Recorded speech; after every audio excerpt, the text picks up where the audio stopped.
नमस्कार, मैं वैभव आपका अपने चैनल निबंध 9 में स्वागत करता हूं।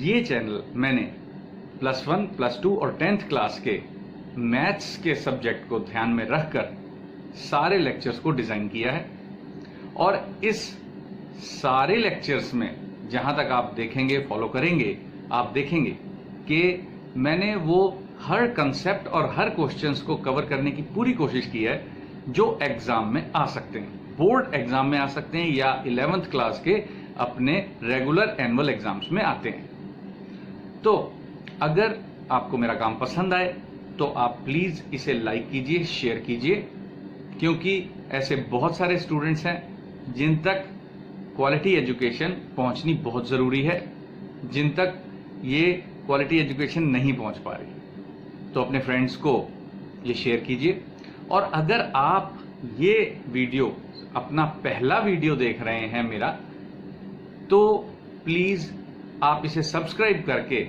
मेरे सारे लेक्चर देख सकते हैं। हमारा मोटो ही है क्वालिटी एजुकेशन, सबका अधिकार। तो चलिए हम आज का लेक्चर शुरू करते हैं। स्टूडेंट्स, अब हम लीनियर इक्वेशंस इन 2 वेरिएबल्स जो तुम्हारा चैप्टर है उसकी एक्सरसाइज 3.5 पे चलते हैं और देखते हैं कि उस पर किस टाइप के क्वेश्चन हैं। तो मैं पहला क्वेश्चन लिखने जा रहा हूँ। आज ये जो एक्सरसाइज 3.4 हम कर रहे हैं, इसमें हम सीखेंगे क्रॉस मल्टीप्लिकेशन मेथड। लेकिन हम इससे पहले क्वेश्चन पढ़ लेते हैं कि क्या है। Which of the following pairs of linear equations has unique solution, no solution और infinite number of solutions? In case of unique solution, find it using cross multiplication method. Very easy question. Question तुम्हें दोबारा से पिछली exercises में लेके जा रहा है कि तुम भूल ना जाना कि किस तरह से हम यूनिक सोल्यूशन या इनफाइनाइटली मैनी सोल्यूशन या नो सोल्यूशंस का पता लगाते थे बगैर लाइन के ग्राफ को ड्रॉ किए हुए। ये हम पहले भी कर चुके हैं, यहाँ भी करेंगे। और क्वेश्चन ये भी कहता है कि अगर मान लो यूनिक सोल्यूशन है तो यूनिक सोल्यूशन के केस में क्रॉस मल्टीप्लिकेशन मेथड से इसको सॉल्व करो और उसको एक्स और वाई की वैल्यूज निकालो। तो मैं सॉल्यूशन स्टार्ट करता हूँ। सबसे पहले फर्स्ट इक्वेशंस का पेयर ले लेते हैं। 2x - 7y - 8 = 0, equation number 1। और अगली इक्वेशन में लिख रहा हूँ 8x - 28y - 10 = 0, इक्वेशन नंबर 2। तो यहाँ पर हमारे पास कोफिशिएंट्स देखते होते थे, अगर तुम्हें याद होगा। कैसे करते होते थे हम? कोफिशिएंट्स देखते थे। ये a1, ये b1, ये c1, ये a2, ये b2, ये c2। तो हम यहाँ पे लिख लेंगे hair a1 2, b1 -7, c1 -8 and a2 8, b2 -28 और c2 -10।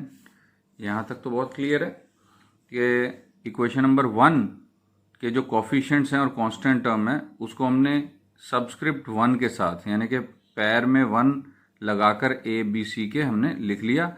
और इक्वेशन नंबर 2 के जो कोफिशिएंट्स हैं उनको हमने ए बी सी के पैर में 2 लगा के सबस्क्रिप्ट में 2 ऐड करके हमने लिख लिया। तो a2 8 हो गया, देखो यहाँ से, b2 -28, c2 -10। तो इस तरह से ये हमने कर दिया।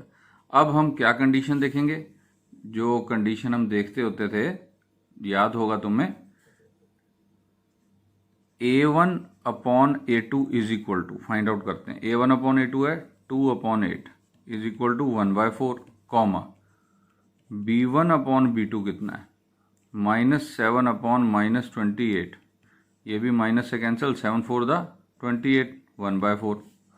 फिर c1/c2 कितना है? -8/- 10, ये माइनस से माइनस कैंसिल, और अगर हम कैंसिल करेंगे 2 से तो ये आ जाएगा 4/5। तो अब तुम्हारे सामने है कि A1/A2 1/4 है, B1/B2 1/4 है, ये तो दोनों बराबर हैं, लेकिन C1/C2 इसके बराबर नहीं है, 4/5 है। तो हम लिखेंगे A1/A2 is equal to B1/B2 is not equal to C1/C2। ये किस चीज़ की कंडीशन थी, याद है तुम्हें? ये कंडीशन थी नो सोल्यूशन की, यानी लाइंस पैरेलल हैं। तो हम लिखेंगे therefore lines are parallel and there is no solution. हमने बता दिया। क्वेश्चन में हमें यही कहा था कि अगर यूनिक सोल्यूशन हो हमने तभी सोल्यूशन क्रॉस मल्टीप्लिकेशन मेथड से फाइंड करना है। तो ये तो नो सोल्यूशन था। अब हम चलते हैं सेकंड पार्ट पे। एक बात और स्टूडेंट्स, मैं तुमको बार बार याद कराता रहता हूँ कि स्पेशली जो मैं 10th क्लास का सिलेबस जिस तरह कवर करवा रहा हूँ, तुमने देखा होगा मैं 11th और 12th क्लास का भी सिलेबस कवर करवा रहा हूँ, लेकिन स्पेशली 10th क्लास में मैं एक्सरसाइजेज मेंशन करके चल रहा हूँ। ये देखो, मैंने कहा है एक्सरसाइज 3.5 पार्ट 1। अब ये जो क्वेश्चंस हैं एक्चुअली ये तुम्हारे को सिखाने के लिए मैंने क्वेश्चन बनाए हैं, और ये क्वेश्चन बिल्कुल उसी तरह के क्वेश्चन है जैसे तुम्हारी एनसीईआरटी की या पंजाब बोर्ड की एक्सरसाइज 3.5 के एक्सरसाइज में दिए हुए हैं। तो तुमने प्रैक्टिस इसकी अच्छी तरह करनी है अपनी एनसीईआरटी की बुक से। ये तुम्हें समझ में आ गया तो तुम वो क्वेश्चन भी पूरी तरह से सॉल्व कर पाओगे। तो तुमने एनसीईआरटी के क्वेश्चंस ज़रूर करने हैं, क्योंकि पेपर में स्टूडेंट्स एनसीईआरटी या पंजाब बोर्ड के पेपर में से ही बुक से ही क्वेश्चन आने हैं। तो चलो सेकंड पार्ट पे चलते हैं। सेकंड पार्ट पे हमारे पास कौन सी इक्वेशंस हैं, हम लिख लेते हैं। 3x + y = 7, equation number 1, and 2x + 3y = 10, equation number 2। यहां पर हमने क्या किया, हम देखेंगे हेयर a1, बताओ जरा a1 कितना होगा 3, b1 कितना होगा 1, c1 कितना होगा 7। ठीक है, a1 3, b1 1, c1 7। फिर a2 2, b2 3, c2 10। तो a1/a2 कितना आ गया 3/2, b1/b2 कितना आ गया 1/3, c1/c2 कितना आ गया 7/10। तो जब हमें दिख रहा है कि a1/a2 की वैल्यू b1/b2 की वैल्यू के बराबर नहीं आई है ना, ये 3/2 है, ये 1/3 है, तो यानी कि इसका एक यूनिक सोल्यूशन है, which implies a1/a2 is not equal to b1/b2। तो हमें ये देखने की ज़रूरत ही नहीं होती। तो इसका मतलब क्या हो गया, एक बात तो ये पता चल गई कि इसका यूनिक सोल्यूशन है, और दूसरी बात ये कि ये लाइंस इंटरसेक्टिंग लाइंस हैं। तो हम क्या लिखेंगे, मैं इसके नीचे यहाँ लिख रहा हूँ, therefore lines are intersecting and unique solution. हमने पता लगा लिया कि इसका यूनिक सॉल्यूशन है। तो क्वेश्चन में हमें यह कहा गया था कि अगर यूनिक सॉल्यूशन होता है तो उसको क्रॉस मल्टीप्लिकेशन मेथड से हमने सॉल्व करना है इक्वेशंस को। तो चलो करते हैं। उसके लिए हम एक बार फिर लिखेंगे इक्वेशंस को अपनी। अब यहाँ पे इक्वेशंस जो हैं वो क्योंकि इंटरसेक्टिंग लाइंस की हैं और यूनिक सॉल्यूशन है, तो क्वेश्चन के अकॉर्डिंग हमें इनको सॉल्व भी करना है, और वो भी क्रॉस मल्टीप्लिकेशन मेथड से। तो हमने लिखा अगेन, हमने दोबारा इक्वेशंस लिखी 3x + y is equal to 7, equation 1, दोबारा से इसको 1, क्योंकि ये इक्वेशन 1 ही है, इसको हमने 1 कहा, और इक्वेशन 2 लिखी 2x plus 3y is equal to 10, equation number 2। अब स्टूडेंट्स बहुत ध्यान से देखना, मैं जिस तरह से क्रॉस मल्टीप्लिकेशन मेथड तुम्हें सिखाऊंगा, तुम्हें बिल्कुल कोई प्रॉब्लम नहीं होगी इसको सीखने में। मैंने अपने एक्सपीरियंस से ये देखा है कि कई स्टूडेंट्स को क्रॉस मल्टीप्लिकेशन मेथड मुश्किल लगता है। क्यों? क्योंकि वो क्रैमिंग की तरफ चले जाते हैं, वो रट्टा लगाने की तरफ चले जाते हैं, 2 3 1 1 2 3 में उलझ जाते हैं। ऐसा कोई तुमको ज़रूरत नहीं पड़ेगी। तो ध्यान से देखना, क्रॉस मल्टीप्लिकेशन मेथड जो है वो बाकी दोनों मेथड से थोड़ा सा अलग है, लेकिन काफ़ी यूज़फुल मेथड है। तो क्रॉस मल्टीप्लिकेशन मेथड से हमें क्या करना होता है, x upon is equal to minus y upon is equal to -1 upon, पहले तो ऐसे बना लो, बहुत इजी है। पहला वेरिएबल तुम्हें x दिखाई दे रहा है, दूसरा वेरिएबल y दिखाई दे रहा है, और कांस्टेंट टर्म्स दिखाई दे रही हैं, वो भी इक्वल टू के दूसरी तरफ, तो -1। अगर ये इक्वल टू के इसी तरफ होती तो यहाँ हम क्या करते, 1 लगाते। बस इतना क्लियर रखना अपने दिमाग में। तो x प्लस के साथ और y और 1 माइनस के साथ। कई जगह यहाँ माइनस नहीं लगाया जाता और कंफ्यूजन उसी से क्रिएट होती है जब यहाँ माइनस हम नहीं लगाते। हम माइनस अगर लगाते रहें तो यहाँ कोई कंफ्यूजन नहीं होगी। अब ध्यान से देखना, हमने करना क्या है, x के नीचे कौन से नंबर लिखने हैं। x के नीचे हमने नंबर लिखने हैं, x के नीचे हमने ये 4 नंबर लिखने हैं। मतलब तुम x का कॉलम छुपा दो, x का कॉलम छुपा दिया। अब कौन से 4 नंबर दिखाई दे रहे हैं, यहाँ 1, यहाँ 3, यहाँ 7, यहाँ 10। मैं बिल्कुल वैसे लिखूंगा 1 3 7 10। ठीक है, ये बात तो क्लियर हो गई। अब y माइनस वाई के नीचे क्या लिखने हैं, y का कॉलम छुपा दो।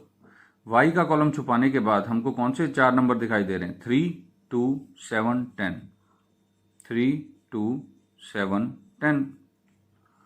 फिर -1 अपॉन क्या लिखना है, हमने कांस्टेंट टर्म छुपा दिए। अब ये 4 नंबर कौन से दिखाई दे रहे हैं, 3 2 1 3। तो मुझे लगता है कि ये बात तुम्हें समझ में आ गई होगी।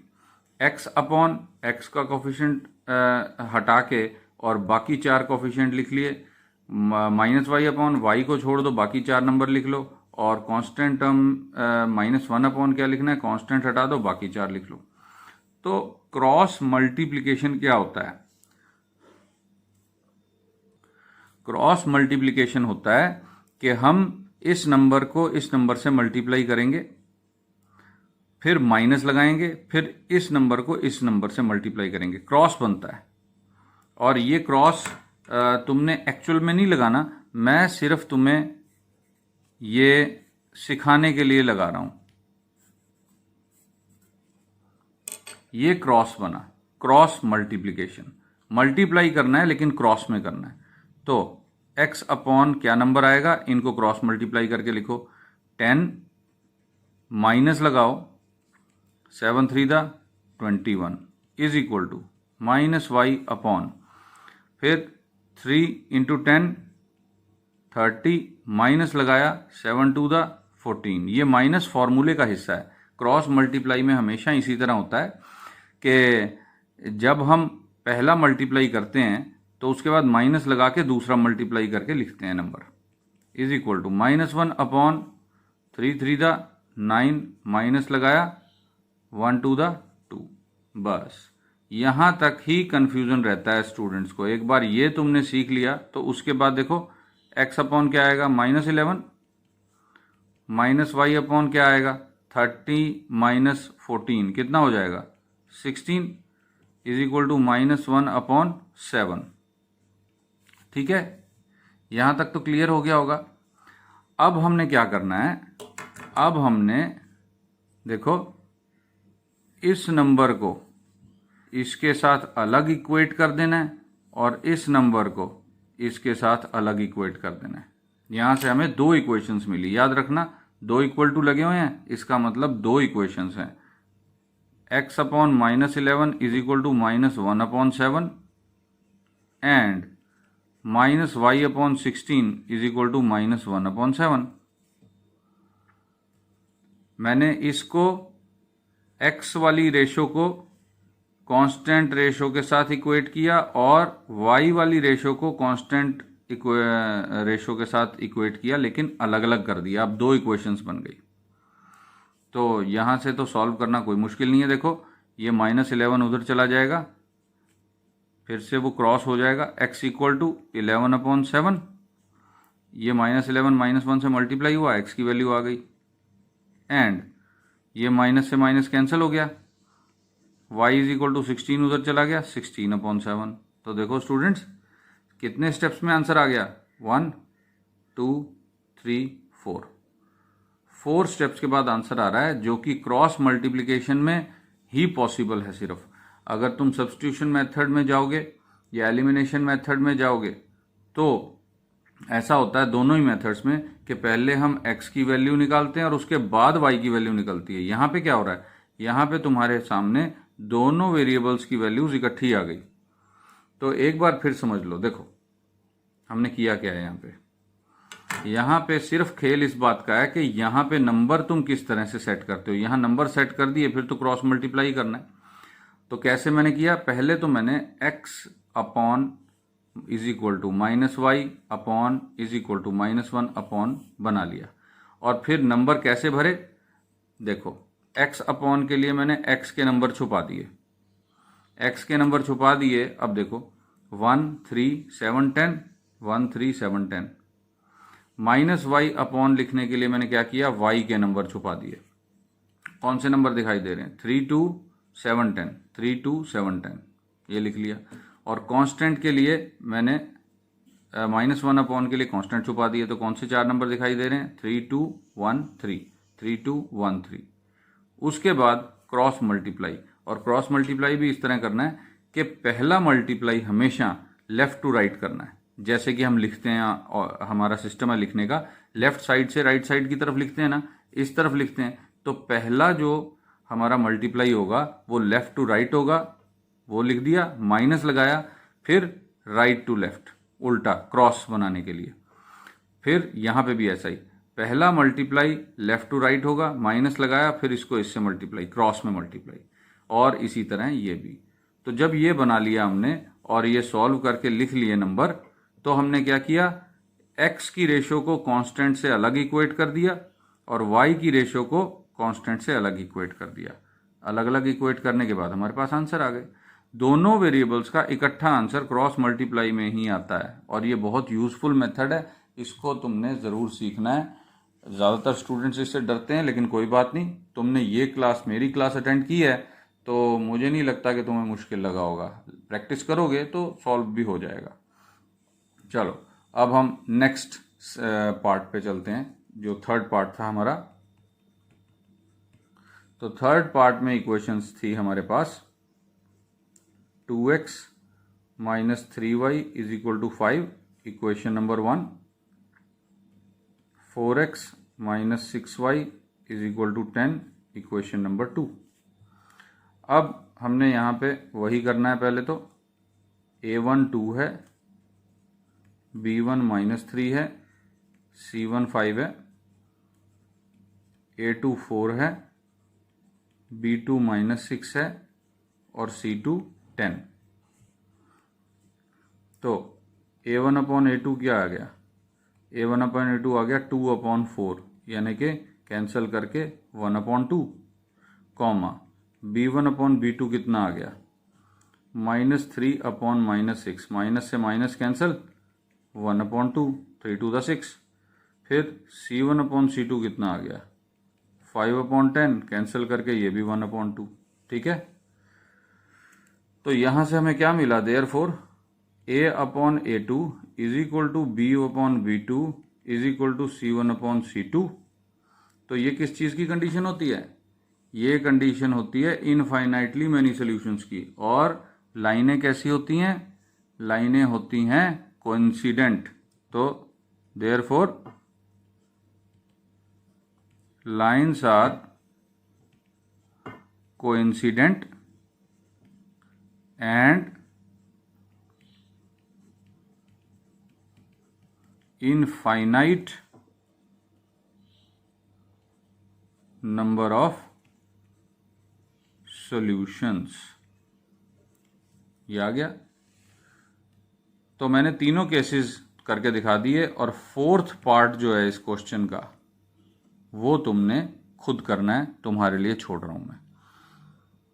इस एक्सरसाइज को आज ही देखना, आज ही सॉल्व करना, तो ये सारे क्वेश्चन तुम सॉल्व कर पाओगे। चलो अब हम क्वेश्चन नंबर 2 की तरफ चलते हैं। तो ये है question number 2। For which values of a and b does the equations 3x minus 7y plus 5 is equal to 5, comma a plus b x minus 3a plus b y is equal to 2a minus b plus 6 have infinite number of solutions. ये question है। Infinite number of solutions का जो condition है वो अभी हमने देखी थी एक क्वेश्चन में। तो सॉल्यूशन में पहले हम गिवन लिखेंगे। हमें गिवन क्या है? हमें गिवन है दो equations, 3x minus 7y is equal to 5, equation number 1, और दूसरी equation a plus b x minus 3a plus b y is equal to 2a minus b plus 6, equation number 2। ये ए बी से घबराने की ज़रूरत नहीं है स्टूडेंट्स, ऐसा कुछ नहीं है इसके अंदर। बस तुम्हें थोड़ा सा काम एक्स्ट्रा करना पड़ेगा, बस, और कुछ नहीं है। तो हमें ये कह रखा है कि इक्वेशन नंबर 1 और 2 के जो सॉल्यूशंस हैं वो इनफाइनाइट हैं। इनफाइनाइट सॉल्यूशन कब होते हैं? जब a1 upon a2, b1 upon b2 और c1 अपॉन c2 तीनों ही बराबर हो जाएं। तो हम लिखेंगे सिंस का क्या मतलब होता है? सिंस का मतलब होता है, यहां पर सिंस का मतलब है क्योंकि, बिकॉज। तुम बिकॉज भी लिख सकते हो, एज भी लिख सकते हो। तो since 1 and 2 have infinite number of solutions we get। क्योंकि 1 और 2, अब हम यही सोच रहे हैं, मैं यही लिख रहा हूं, क्योंकि इन दोनों इक्वेशंस की सॉल्यूशंस की जो संख्या है वो इनफाइनाइट है। तो हमें क्या मिलता है? 3 upon a plus b, a1 upon a2 is equal to minus 7 upon minus 3a plus b, b1 upon b2 is equal to 5 upon 2a minus b plus 6। मैं ये लिख रहा हूं, क्या सोच के लिख रहा हूं? मैं ये लिख रहा हूं ये सोच के कि क्वेश्चन में हमें बता रखा है कि इनफाइनाइट नंबर ऑफ सॉल्यूशंस हैं। तो जो मैं सोच के लिख रहा हूं वही मैंने इंग्लिश में लिख दिया। यही तुम पंजाबी में, पंजाबी मीडियम वाले पंजाबी में लिख सकते हो, हिंदी मीडियम वाले हिंदी में लिख सकते हो। मैंने क्या लिखा कि क्योंकि 1 और 2 के इनफाइनाइट नंबर ऑफ सॉल्यूशंस है तो हमें क्या मिलता है? हमें ये मिलता है। कंडीशन हमें लगा दी, ये माइनस से माइनस कैंसिल हो गया। तो अब हमें ए और बी की वैल्यूज फाइंड आउट करनी है।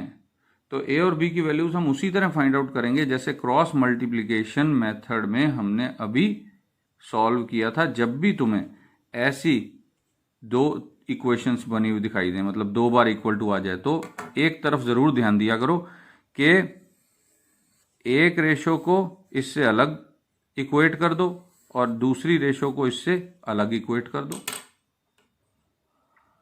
तभी हमें ए और बी में 2 इक्वेशंस मिलेंगी और फिर उसको हम सॉल्व करेंगे। तो हम करते हैं, यहां से हमें क्या मिला? 3 upon a plus b is equal to 5 upon 2a minus b plus 6, comma 7 upon 3a plus b is equal to 5 upon 2a minus b plus 6। ये दोनों बराबर है ना एक दूसरे के, तो हमने ये कर दिया। अब क्रॉस मल्टीप्लाई होगा, ये इधर मल्टीप्लाई, ये इधर मल्टीप्लाई। तो 3 किससे मल्टीप्लाई होगा? इस पूरे से। तो एक से ज़्यादा टर्म्स होने की वजह से हम ब्रैकेट लगाएंगे, ये पूरा इधर मल्टीप्लाई इज इक्वल टू 5। यहाँ भी 2 टर्म्स हैं, ये मल्टीप्लाई उस तरफ होगा जाके, तो a प्लस बी के लिए ब्रैकेट की ज़रूरत है। और पहले हम इसको देख लेते हैं, सॉल्व कर लेते हैं, फिर इसको सॉल्व कर लेंगे। 2 स्टेप्स कर लेते हैं इसके। तो 6a minus 3b plus 18 is equal to 5a plus 5b। तो 5a 5b इधर ले आते हैं, 18 को उधर ले जाते हैं, तो 5a इस तरफ आएगा, माइनस हो जाएगा, तो 6a में से 5a माइनस हो जाएगा, बचा a। 5b इधर आके माइनस होगा, पहले ही माइनस 3b है, तो माइनस 3 और माइनस 5 मिल के बनेंगे minus 8b is equal to 18 उधर जाएगा, तो माइनस 18। ये आ गया, इसको कह दिया हमने इक्वेशन नंबर 1। अब हम क्या करेंगे, अब हम इसको देखेंगे, इसको क्रॉस मल्टीप्लाई करेंगे। तो 7 के साथ ही मल्टीप्लाई हुआ, हमने कहा ऑल्सो कि ये भी थी हमारी 7 2a minus b plus 6 is equal to 5 3a plus b। Bracket खोल दिया, 14a minus 7b plus 42 is equal to 15a plus 5b। अब ये 15 इधर आके माइनस होगा, तो 15 इधर आके माइनस होगा, 14 पहले से ही है तो माइनस ही रह जाएगा। 5b जो है इधर आएगा, 5b जब इधर आएगा तो 7 और 5 माइनस का, तो माइनस का 12b बन जाएगा, ये इज इक्वल टू 42 उधर माइनस 42। तो माइनस कैंसिल कर देते हैं हम तीनों ही टर्म्स में, a plus 12b is equal to 42 equation number 2। तो a और b में हमारे पास 2 इक्वेशंस तैयार हो गई हैं। अब हम इसको सॉल्व करते हैं। तो इसको सॉल्व मैं कैसे करूंगा, बिल्कुल स्टूडेंट उसी तरह जैसे कि अभी क्रॉस मल्टीप्लिकेशन मेथड मैंने तुम्हें सिखाया, या फिर क्योंकि यहाँ पर एक चीज़ इजी हो गई है हमारे लिए, a के जो कॉफिशिएंट हैं वो बराबर हैं दोनों इक्वेशन में, तो हम क्या कर सकते हैं, हम इसको डायरेक्टली सब्ट्रैक्ट करके भी काम चला सकते हैं। तो यहाँ ये जो सोल्यूशन है ये हमें इजी लग रहा है। वैसे क्रॉस मल्टीप्लिकेशन जो है वो सबसे छोटा मेथड वही होता है। अब यहाँ पे क्योंकि मल्टीप्लाई करने की ज़रूरत नहीं है ना तुमको, अलग अलग के 1 को तुमने 2 से मल्टीप्लाई किया, 2 को तुमने 3 से मल्टीप्लाई किया और तब कोफिशिएंट बराबर आए। यहाँ तो पहले से ही कोफिशिएंट बराबर है, तो मैंने ये इक्वेशन इसके नीचे लिख ली फ्रॉम इक्वेशन नंबर 1। मैंने इक्वेशन नंबर 1 से ये लिख ली और अब मैं सब्ट्रैक्ट करूंगा, माइनस प्लस प्लस। माइनस करने के लिए क्या करना होता है, साइन चेंज। तो ये a से a कैंसिल हो गया, यहाँ पे 12 प्लस 8 कितना आ गया, 20b is equal to 42 plus 18 कितना होता है, देखो 60 हो जाएगा ये, 8 प्लस 2 और 60। तो b कितना आ गया, 60 अपॉन 23, 0 से 0 कैंसिल हो गया, 2 3 6। तो हमारे पास b की वैल्यू आ गई 3। अब हम ये क्या पुट करेंगे, put p is equal to 3 in 1, equation number 1 में पुट कर देते हैं। इक्वेशन नंबर 1 देखो यहाँ पे हमने लिखी हुई है, a माइनस 8 इंटू 3 b की वैल्यू हमने लिख दी, इज इक्वल टू माइनस 18। तो हमारे पास क्या आ गया, a minus 24 is equal to minus 18। 24 उधर चला गया, a is equal to 24 minus 18, तो ये आ गया 6। तो हमारे पास आंसर आ गया, therefore a is equal to 6, b is equal to 3। तो ये जो मैंने सॉल्व किया है इक्वेशंस को, ये किसी भी मेथड से तुम कर सकते हो। तीनों ही मेथड तुमको अब आ चुके हैं, एलिमिनेशन मेथड, सब्स्टिट्यूशन मेथड और क्रॉस मल्टीप्लिकेशन मेथड। चलो इसके अगले पार्ट पे चलते हैं। ये क्वेश्चन नंबर 2 का फर्स्ट पार्ट था, अब हम सेकंड पार्ट पे चलते हैं। तो ये है हमारा सेकंड क्वेश्चन का second part. For which value of k the equations, 2 equations दी हैं, 4x plus 5y is equal to 7 and 2k minus 1x plus k plus 1y is equal to 2k plus 1 have no solution. तो no solution के लिए हमने k find out करना है, जैसे पिछले क्वेश्चन में हमने इनफाइनाइट नंबर ऑफ सोल्यूशंस के लिए a और b की वैल्यू फाइंड आउट की थी।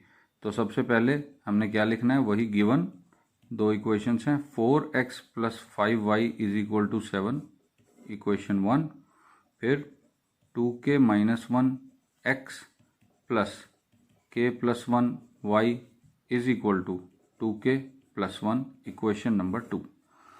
तो नो सोल्यूशन कब होता है? नो सोल्यूशन तब होता है जब a1 अपॉन a2 और b1 अपॉन b2 ये दो रेशोज तो बराबर रहें, लेकिन c1 अपॉन c2 बराबर ना आए।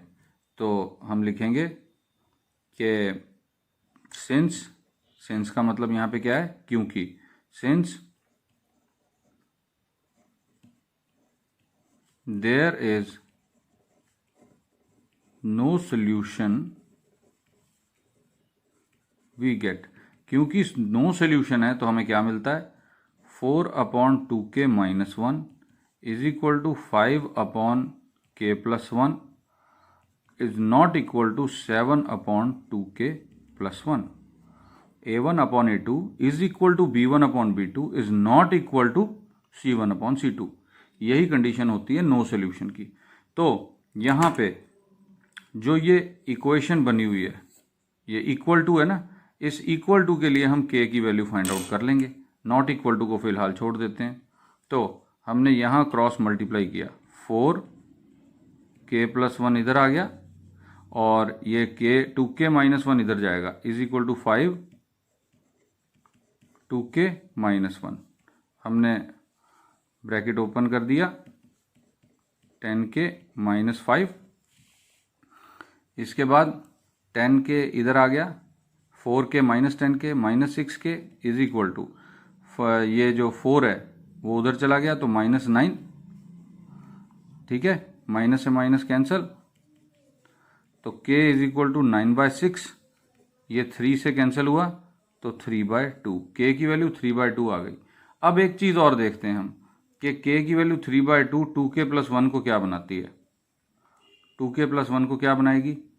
देखो, 3 प्लस 1 7/4, ये 7/4 बन जाएगा, जो कि इस दो हमारी जो रेशोज हैं इनके बराबर नहीं होगा।